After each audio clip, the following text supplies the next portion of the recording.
A series of More Perfect Union aims to show that what unites us as Americans is far greater than what divides us. There are more than veterans in the United States. This morning, to the Veterans Community Project, a Missouri nonprofit working to change that.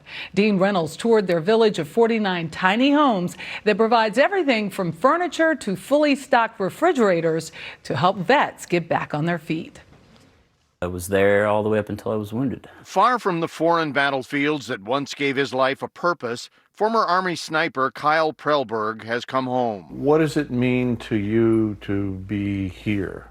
Oh, it's huge. It's been enormously helpful. To be around more veterans is the big selling point to me. Prellberg now resides in one of 49 so-called tiny homes, 240 to 360 square feet, built by the Veterans Community Project here in Kansas City, specifically for homeless warriors, men and women for whom life away from the military has been hard. It got to the point that I didn't really care so much about myself.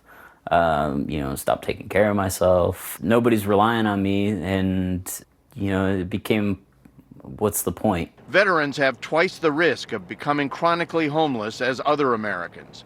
This neighborhood, where Purple Hearts mix with post-traumatic stress, is designed to get warriors off the streets, back on their feet, and looking ahead. When I came home from the military, we didn't know where to transition to. I transitioned out of a barracks lifestyle into living with my parents, right? Brandon Mixon is a former Army helicopter crew chief and a co-founder of this project, which not only provides shelter, but all kinds of services for vets, mental health, job training, personal finances, and more, for free. Do you have success stories?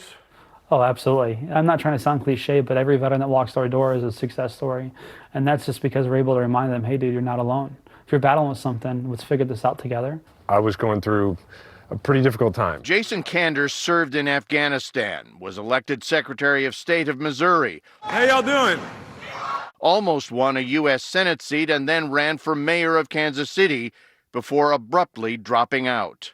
I was going through a pretty difficult time. Suicidal thoughts, PTSD had really come to a head for me. But the mission of the Veterans Community Project changed that. Is the project therapy? For me, yeah. The project relies on individual contributions and corporate donors, and today, Kander is in charge of expanding it nationwide. Some guy living under a bridge comes in here. Yep.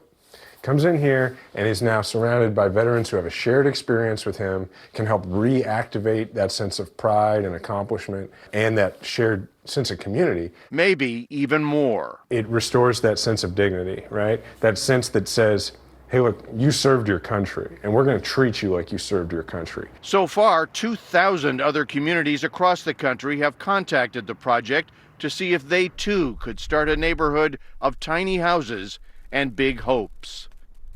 For CBS This Morning, Dean Reynolds, Kansas City.